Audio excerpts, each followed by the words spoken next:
Hey everybody, I am Captain Tommy Scogle, and you are on the lifeboat. People, this is a big one, and this is a part two for a lot of people. This is going to be a part one for a lot of you too who have not been here for the first part of this story. And this is a close friend of the lifeboat and a close friend of mine, and we've been going on a long time together. And I think that this will probably be the first time I've ever said her name correctly on the air. I'm not kidding. I Try. have been screwing this name up since the very first time that we've met. And I told her why, but I won't bore you with the story. But tonight we Cute though. have Misha. We have Misha here with us tonight. And I don't know Yay! why I want to put two E's into that sound, but I do so badly.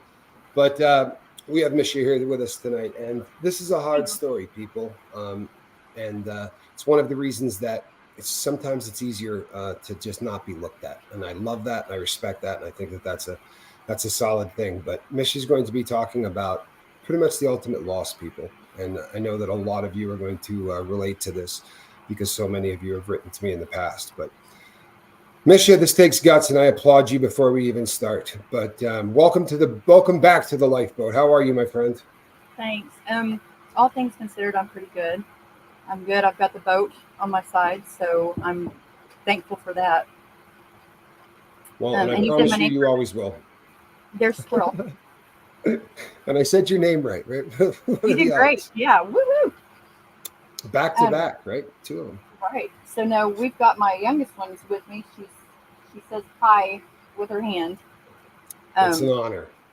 so we've got some moral support there too. And Good. Moral support is huge. yeah, it's going to be very open, very honest. She gets to hear things that she might not have heard in this context before. So it's going to be kind of like it's going to be all the way around. It's going to be just something kind of hard, but I'm going to try to work through it. Basically, in just a few weeks, this is going to be the year anniversary for my knowing the boat.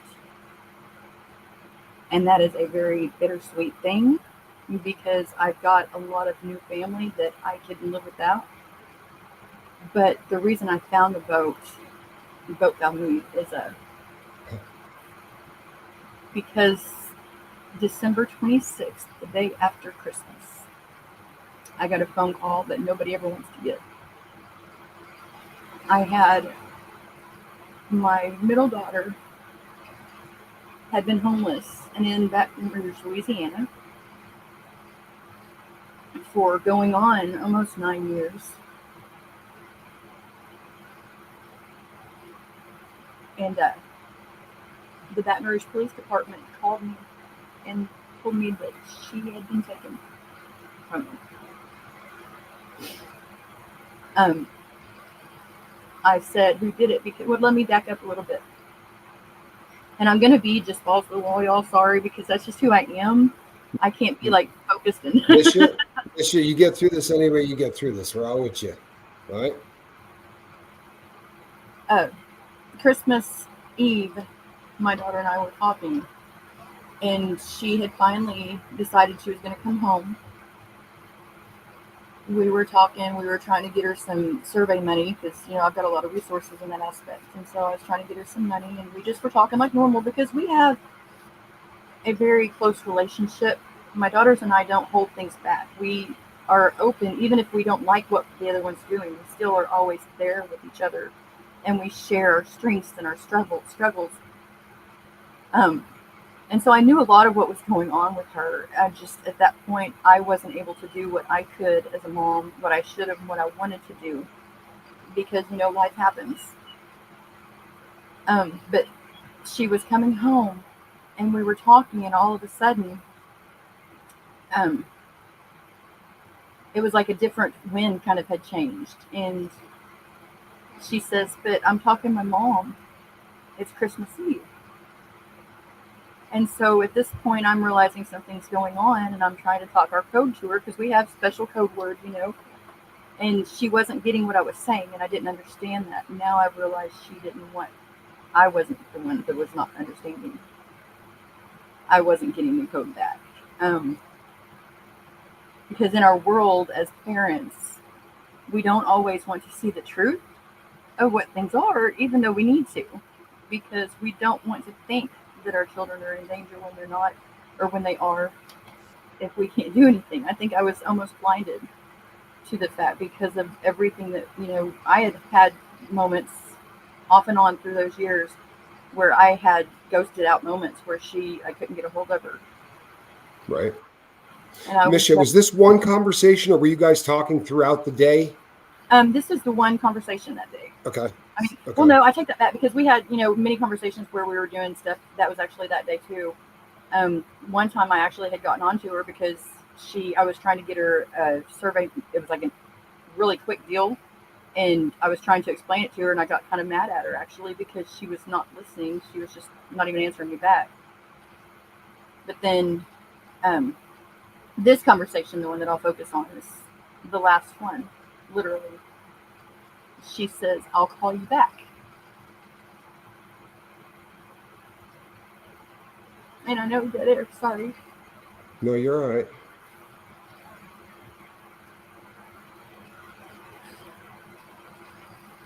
I knew something was wrong. And it causes a lot of issues right now still. Because from that moment, I never heard back from her.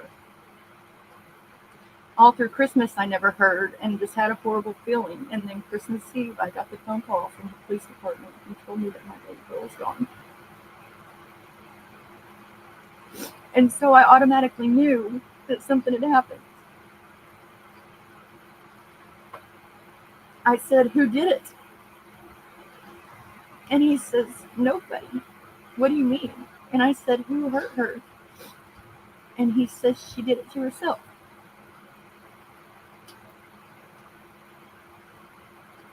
So I'm more than 600 miles away and freaking out, obviously, but in denial because there was nobody to ID her. And so, hope upon hope, Sure. I was calling her phone, and her phone was a Text Now app, apparently. And on a Text Now app, you can use that number. I use it. I've had one for years now myself. I use it on my computer. You can use it on your phones. You can, it's one of those versatile apps that is just the computer app, like Facebook. And so I was calling that and hoping that she would answer and just tell me that it was all just a nightmare. And this, God forbid, I don't want anybody's daughter to be hurt, but I wanted her to answer. And a man answered. Oh. And not expecting it, but divine. Intervention. I completely forgot that word. It's okay. For some reason, I knew to record it. And so I recorded this almost hour-long conversation with this man who at first was denying. And then throughout the conversation, it got to where he was almost bragging about it. He told me that it was my fault because she was coming home. She was coming home. She had gotten clean and she was coming home. And because of that, that's what cost her life. My God. She had been through, at the age of 18, and I had only learned this after the fact. She wanted to get to know her father. And there's going to be a lot of triggers, y'all. I don't want to do this and cause triggering for people. No, and I think that that's a pretty legitimate thing. If this is something that a trigger warning right now is probably not a bad idea because I know this is tough. And a lot of people have reached out to me who have lost their kids. And this is going to be very difficult. And I know that Mish it's been a very long time in the making. This is not something that is easy for someone to come out and do this. It's almost a year. Yeah. Almost, actually, I'm going to stop on that thought. She went to meet or to get to know her dad because he wasn't in their lives for most of it. And so when she did, he was such a great father that for the very first time in her life, she was IV introduced to drugs. Yeah. By her father. You know what? And That I is hope probably the saddest sentence. Yeah. You know what, Michelle? I'm sorry. That's the saddest sentence that I've ever heard anybody utter. She was it is introduced to disgusting, IV but drugs it by her gets father. worse. It gets worse because then he took advantage of that fact.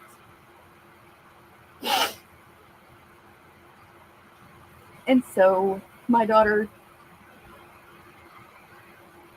I never knew. But that's Oh one of the my things God. that I want to do right here. I want to call that out.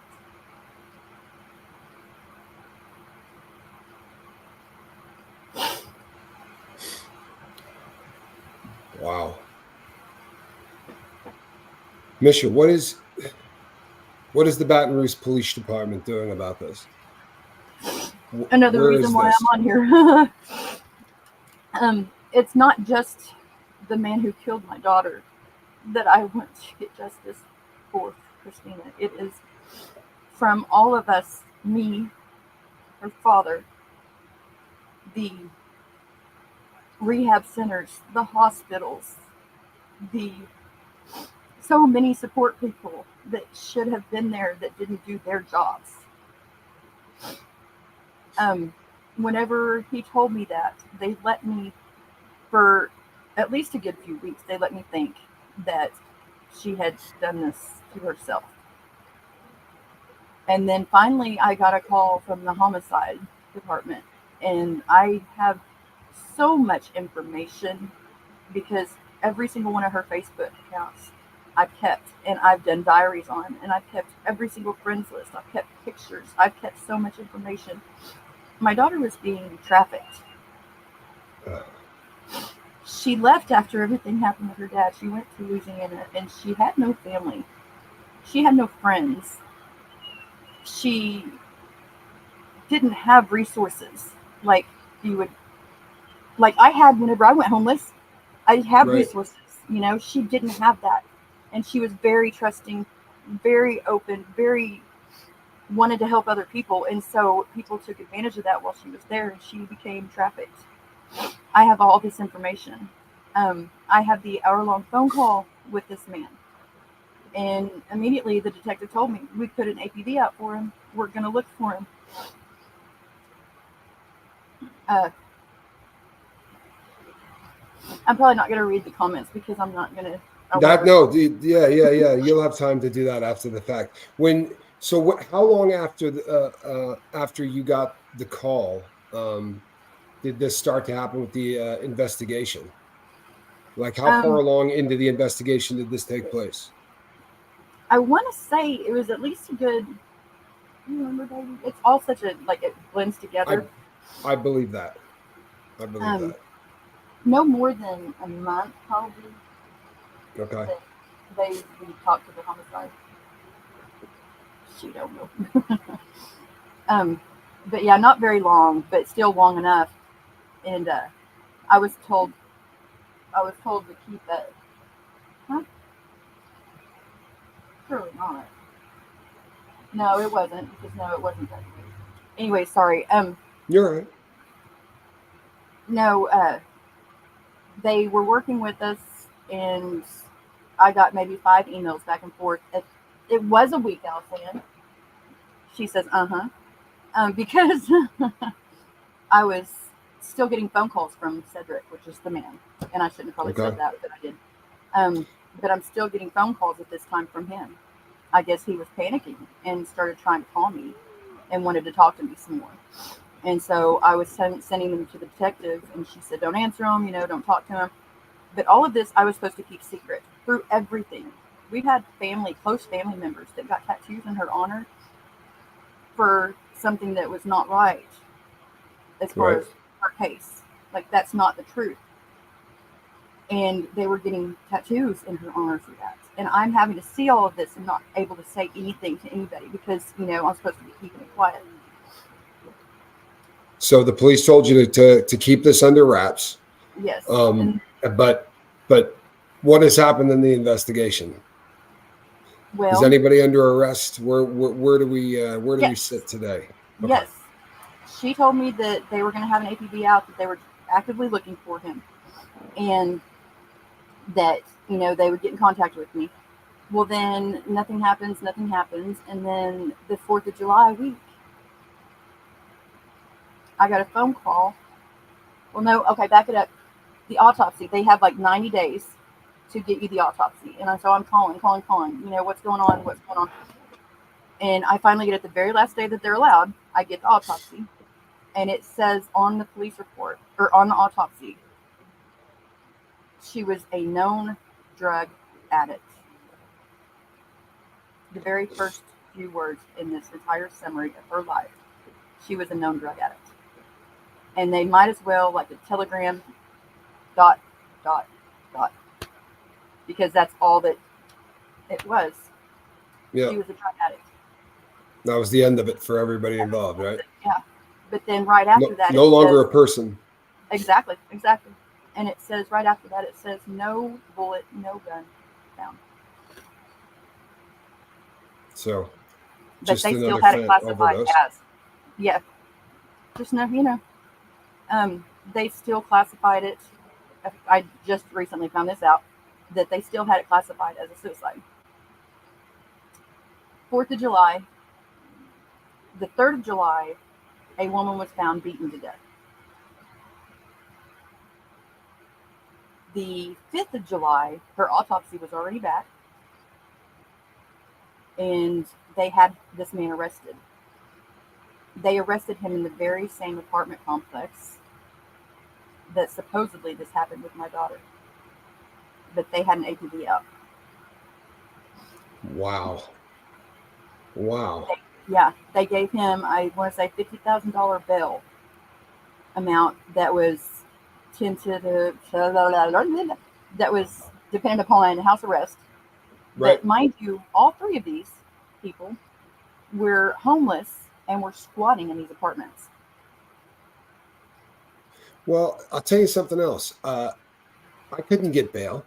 I owned a home. I was married to an officer of the court. I had lived in the same town for 30 years, right? I mean, honestly, it's the fact that somebody could get a bail that low for something like this in and of itself is terrifying.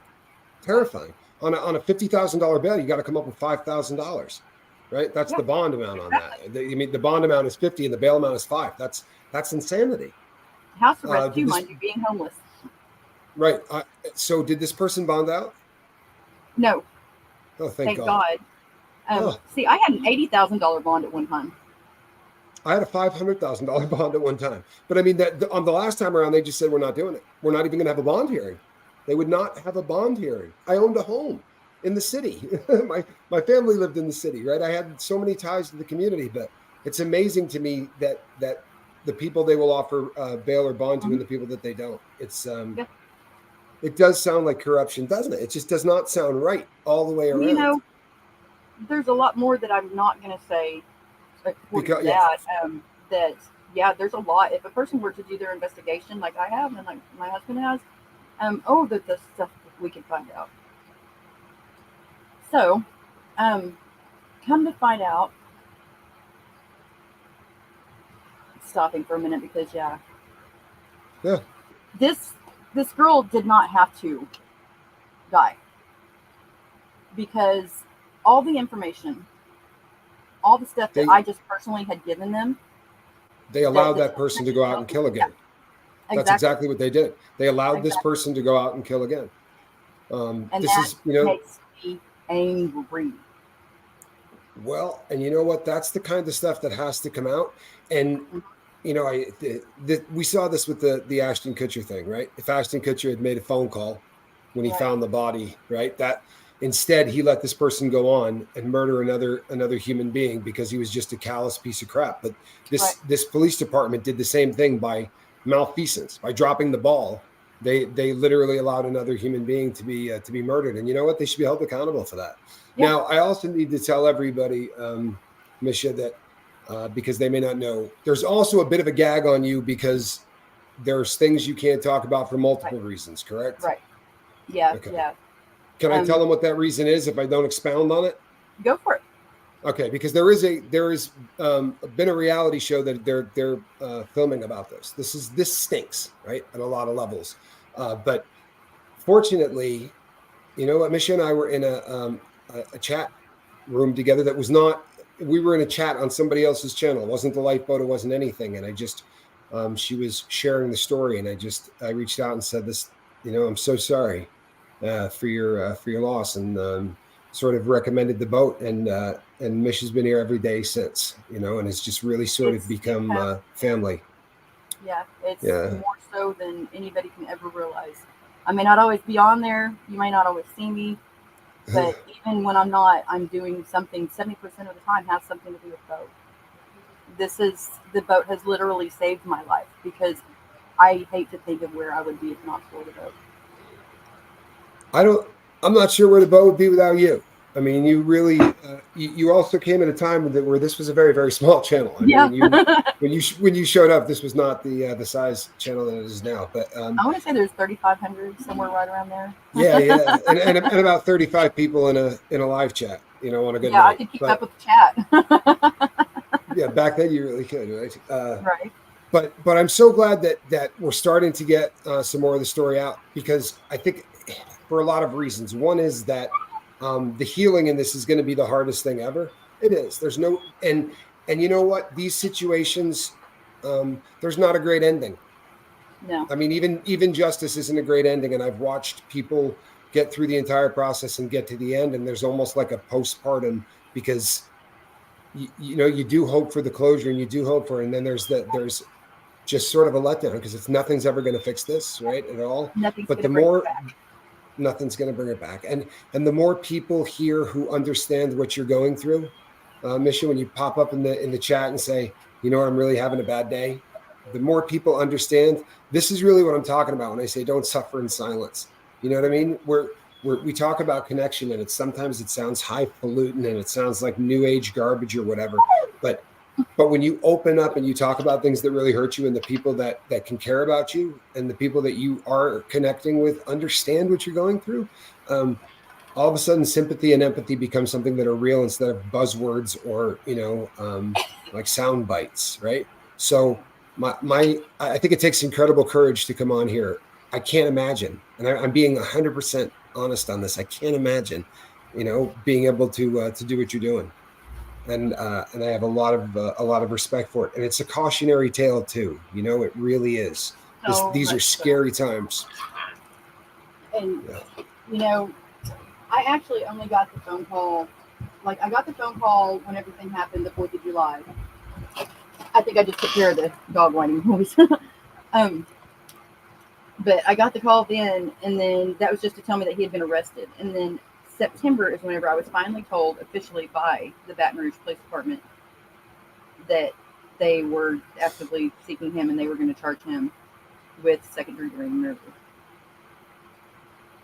So, Okay. according to them, from day after Christmas until September, I only knew that she had unalive. Right. And so, you know, the things that, like, I had to plan her funeral. I had to write up, which I still have not even completely finished. You know, at her funeral, I was told at 4 o'clock in the morning that I wasn't going to have a preacher, that I had to come up with the entire service. You know, there's just so much that goes along with the grieving process that. There was also a big struggle with transportation, My and God, I mean, I was remember holding hand through that entire process. Like, I remember being a part of that process, and it just was wrong at every level. Nothing went right. Nothing. And I'll tell you nothing. something. I walked away from that with such a different respect for you, because I was freaking out, people. I wasn't doing a pretty good job of keeping my crap together during the whole process. I wasn't. Like, I No, was you were losing, amazing. hanging up the phone and stomping around, and you know what I mean. Like, I think that you dealt with it considerably better than I did. But Well, I remember walking away from that thinking, this is just one of the strongest people that I've ever met. And I guess you don't know what you're capable of until, sadly, you're forced into it. yeah, I don't But feel so very strong. I think it's just something that I had to live through, and I'm not going to let her life have been for nothing. Her voice is going to continue to sing. her voice is going to continue to reach out, and her testimony is going to continue to do things. And, I've said this on the last show. We used to always tell her that her story, her testimony was going to save lives. And granted, we thought she was going to be the one that was going to tell it. But I had to put on my big girl pants, and I have to. I can't just stay in this state of non-action and not tell her story, because her story, her testimony will save lives. It will tell people that are out there that are homeless, that are struggling with mental issues, that are struggling with addictions, with all these things, that there are people out there. There are people that are not on the streets right now, but have been. And we understand the things that you go through. We understand that it is not just the addiction when you're out there. We understand that there's so much more and so many things that you have to endure. We get that, and we want to help. And so it's an overlooked segment of the society, right? I mean, and I really, since I got out of prison, I've really tried to pride myself on the fact that I'm a pretty caring individual. But there's just something that almost human nature kind of forces us to almost not look. And we got to get better at when we got to get better at this, because what we've done is we've created a segment of our society that is vulnerable. And every time there's a serial killer, guess who they killed?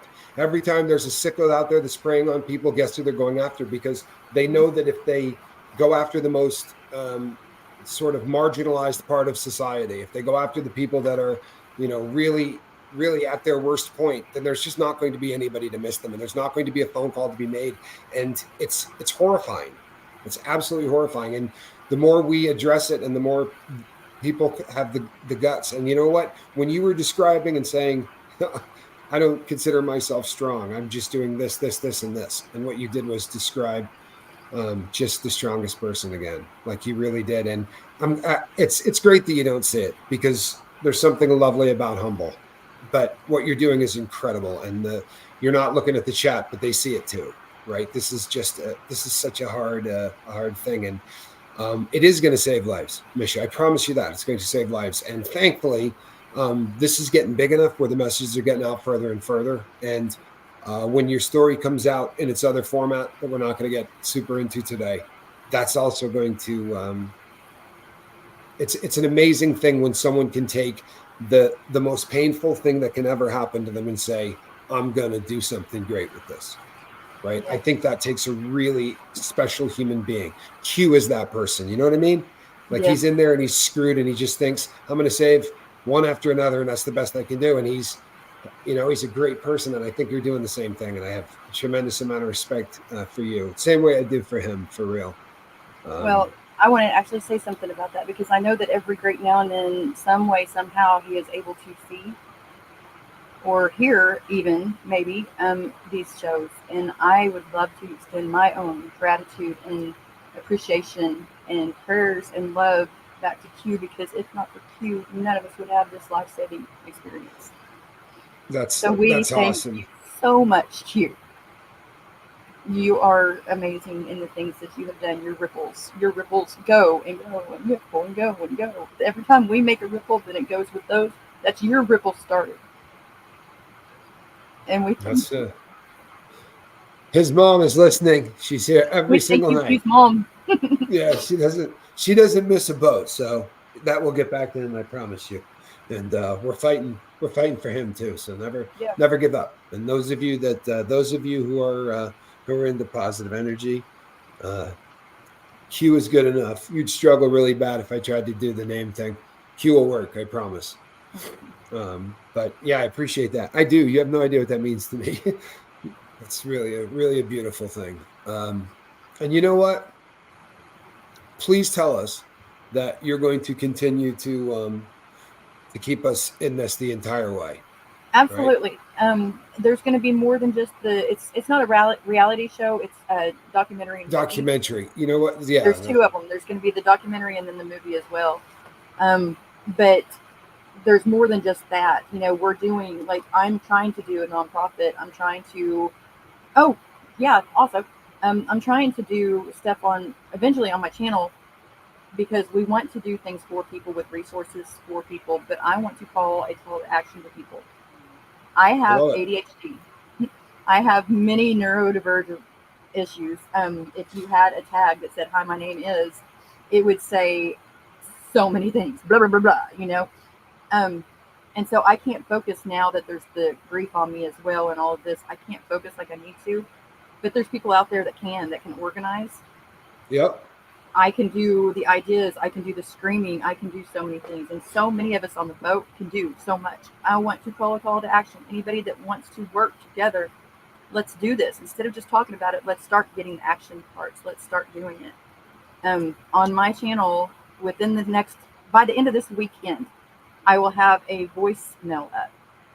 And that voicemail is for people to call in.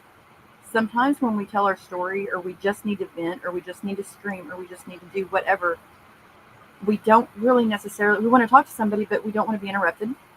We don't want to hear solutions. We don't want to hear anything except for we just want to get it out. We just want to bring it out. Absolutely. And so this voicemail is going to be something that, I'm going to be leaving the message and they can call in, and I will never answer it as far as like they call, "Hello, I'm here."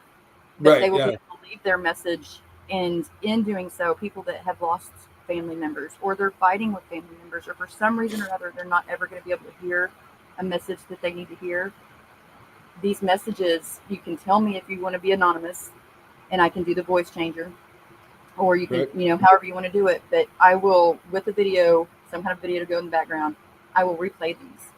And somebody that may never have been able to hear this message might hear it. I Somebody that, love that.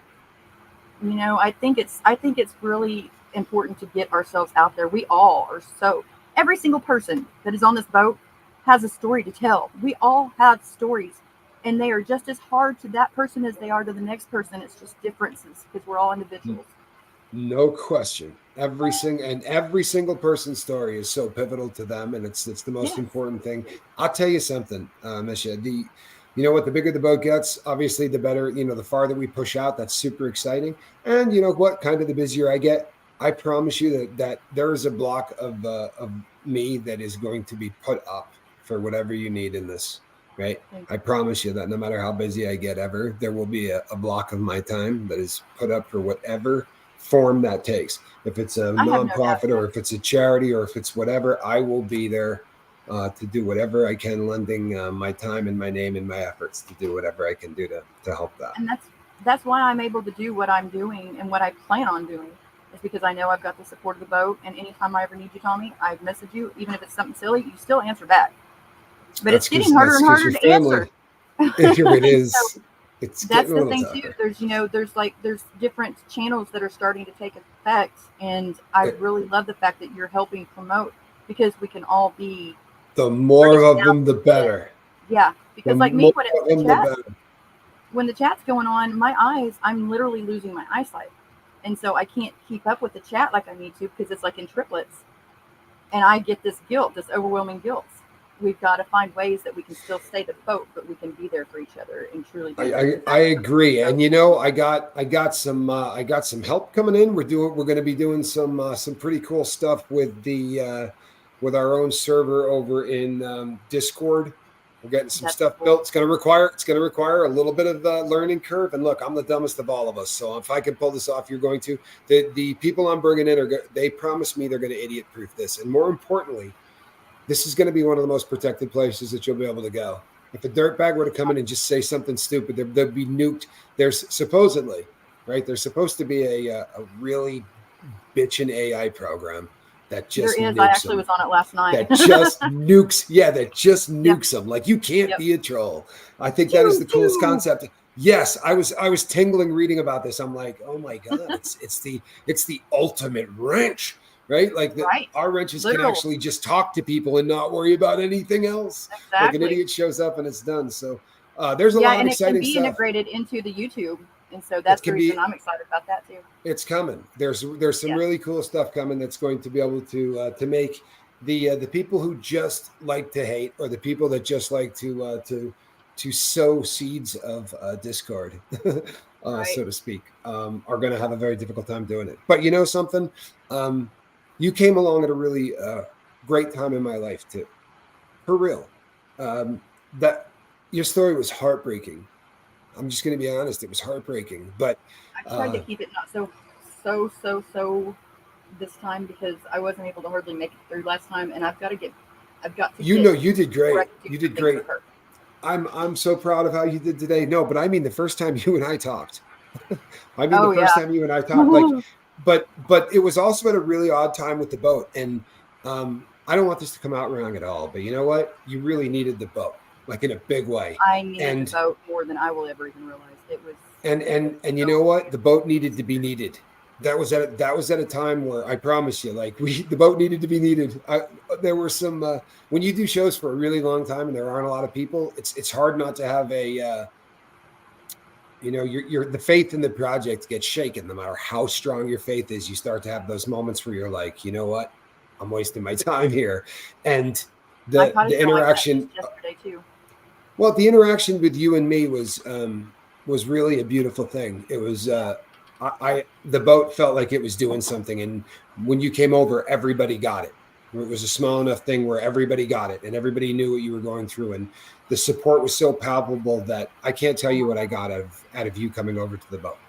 It probably is another one of the reasons. I swear to God, if I went back through the journal and counted how many times I wrote, if it wasn't for so and so, I would have quit today.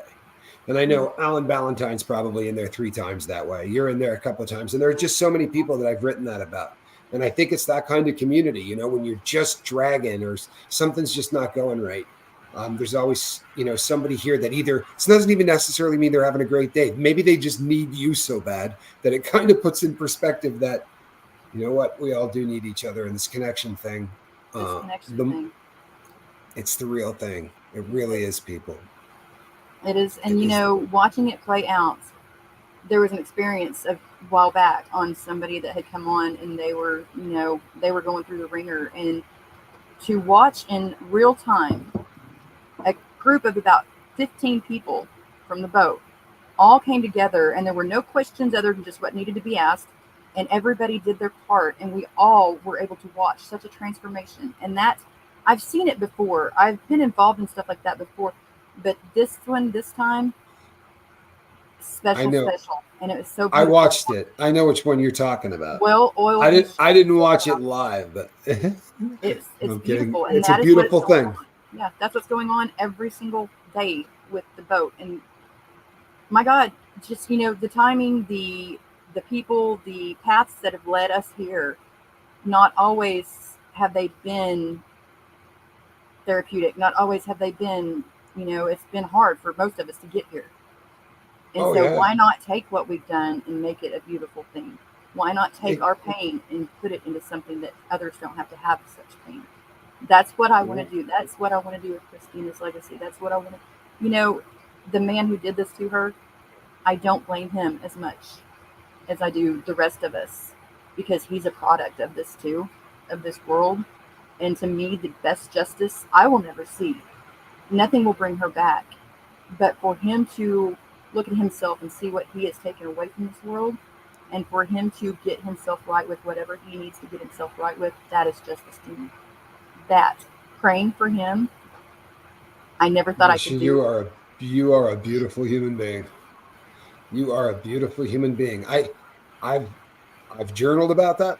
I've advised people that. I don't know that I could do that. I've read I about it. don't I know don't how know. it's going to be when I go to court. I can't. I say I'll be that now. there. I'll be I there. would really appreciate it. I would. No, no, I know we got to there's get no off of way here, in but hell, Misha. There's no I way want in to. hell, Misha. I wouldn't be there for that.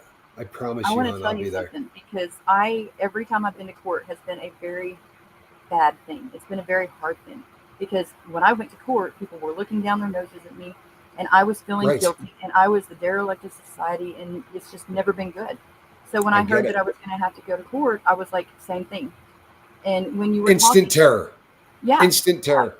I and walked into never the Danny anything. Masterson courtroom and my Hmm. heart raced. I'm not kidding. Like when I got through the metal detector to round the corner to go into the courthouse, my heart started doing this one. And I was like, I remember looking at Alan and I was like, you know what? I have never been in one of these rooms where I wasn't going to prison.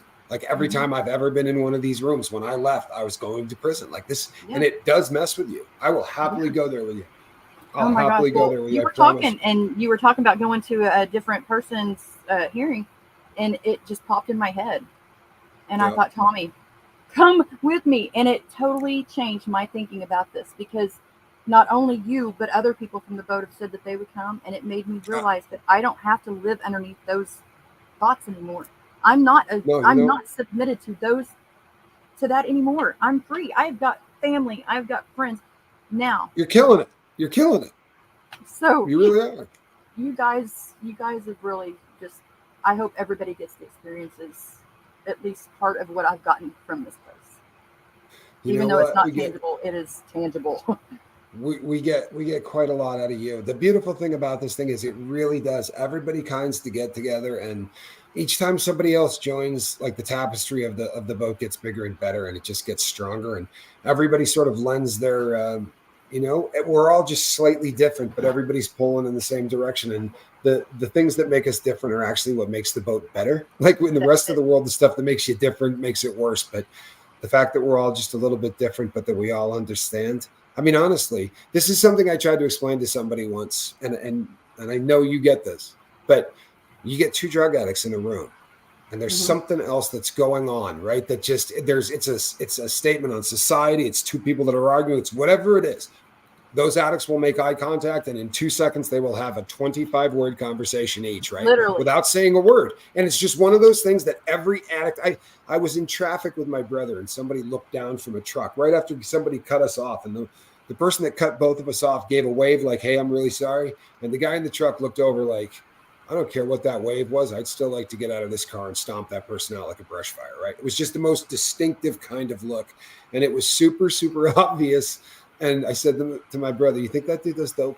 And I wasn't being a jerk, but there's something about, there really is a communication among people that have beat it, of people that Mhm. have been there and gotten away from it. We communicate differently than other people. And I see it with people who got out of Scientology, right? I see ex-Scientologists talk and they fall into a kind of rhythm. It's no different with addiction. It's no different with anything where there's a shared trauma. And And I because believe we that. do all share the same trauma, it's amazing how much we've been able to bond. Yeah, very much Correct. so.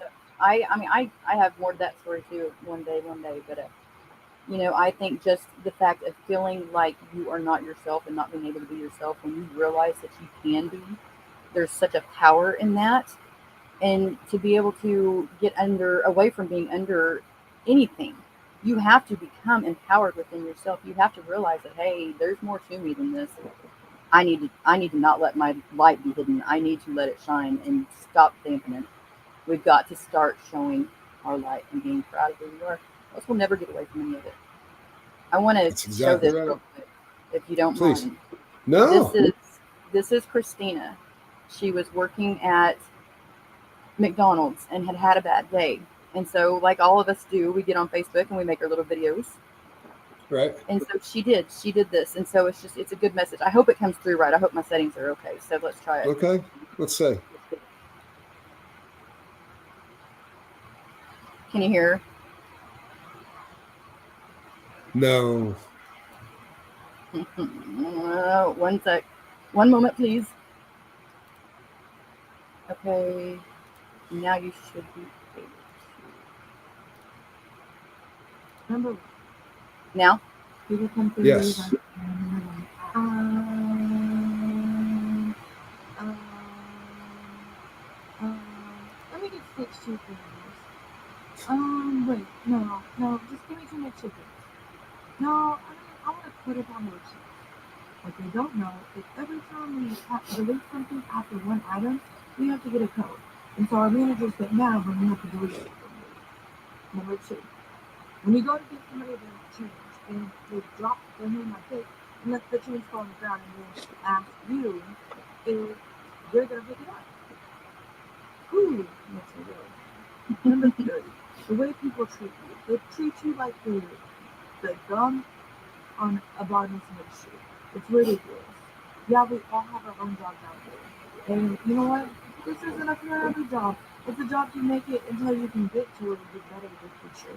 But don't look below us because we all have to start something.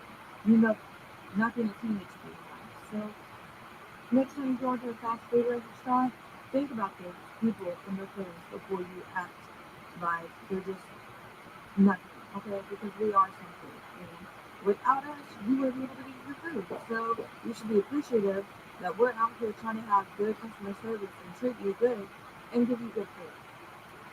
Number 3. No, see, she's like her mama. I hate when somebody sits there and yells at you, trying to give you good work. No, really? Is that necessary? I'm not deaf. I can hear you. Okay. I do not need you to yell at me to tell me what you want to do. Number 4. When people try to make you feel stupid and make you feel like you're worthless. There's no point. Number 5. Dealing with the constant enmity of most people while you're working that school is very hard. Number 6.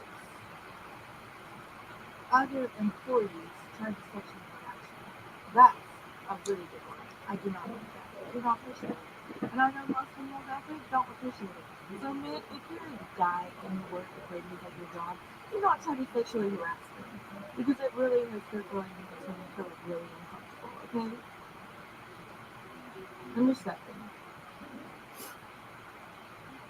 We are not worthless, and we try very hard to do our best to serve you. So please do not treat us like we are below you, because some of us might even be smarter than you. She was very much into the underdogs being treated better. And she has that voice that's going to continue on. Her message in this video was to be kind. You said you sort of acted as custodian over everything in Facebook. You kept all that up, right? You kept track of all of that. Yeah, that's fantastic, and that was so smart, honestly, to have the foresight to do that, so that that wasn't all sort of lost. Well, I had to, because if she went missing, I had to be able to track her down. I had to go crazy mama mode. I had to go crazy mama bear mode and let everybody that anything that they ever had anything to do with her know that if something didn't happen, if I didn't hear from her, that all of them were up. That's how the documentary even come into play, because I cussed everybody out. I cussed them out. I was so gracefully hateful to these people because somebody knew something that had happened to my daughter, and he woke up that morning and saw it on his Facebook, and he's like, "Whoa, what happened?"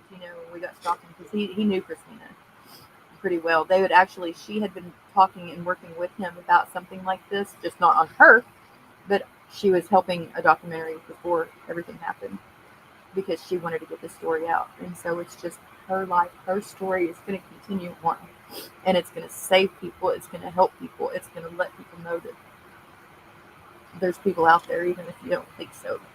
We need to get that word out. And as you said, you know what? It's her story continuing to help people. That's huge. It really is. And it's also again, and I'm the captain of this boat, right? So neck it in.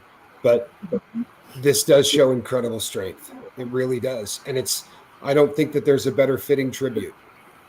I don't think that you could do more with the hand that you've been dealt. And I'd love to believe that I'd be that strong. I don't know that that's the truth, but I'd love to believe that. And I have mad love for you, Misha. I really do. I do. And your family, I really do. And we're going to ride this one together, I promise. Till the end of it. Thank you. And thank you for having the guts. Oh, come on. Are you kidding? Thank you for the courage that it takes to come on here and do this. And you know something? I'm going to get emails. If you're before everybody listen up, if you're going to send me an email because of this, and you're going to say, this is so, if you're cool with me sharing that email, put it in the email, because so often I'll get something and I'll be like, oh my God, I wish that you could read this. And I don't share emails unless you specifically tell me that I can. But if you want to send me an email and it's absolutely. something that really touches her, please tell me that I can share it, and I will pass that on to her. I promise you. All right. Because I get these killer things all the time after interviews, and I'm always like, oh man, why can't send this to them? Right. But just write on it. You know, I'm cool with Misha reading this, and I'll make sure Misha gets all of them. I promise you. I promise you. I promise you. Thanks I again forgot you were so much talking to for coming people. I on thought here. you were just talking to me for a minute. So I was like, That's how we're supposed to do it, right? If we do this right, that's what it's supposed to sound like. That's what I always tell people before we go live. Forget an audience, right? It's just you and I talking. All right, we're gonna wrap this up because I think I may be doing one more. Believe it or not, I was gonna say, I think we're gonna see Mr. Russ here in a minute or two. I think we're gonna fire up a night yard. I think we're gonna do it. Let me check one more time. And you know what? There's a cat in the basket. We're not gonna do the big wave. We're not gonna do the big wave. I think this one is a little more highbrow, but she's here. Hopefully, she'll make the next one. Miss you, your hero. I mean that. You're a hero. You are a hero. All right. We will see all of you on the next one. God bless you. And I am so proud of you. I really am. God bless. I love this boat. I do too. I love this boat.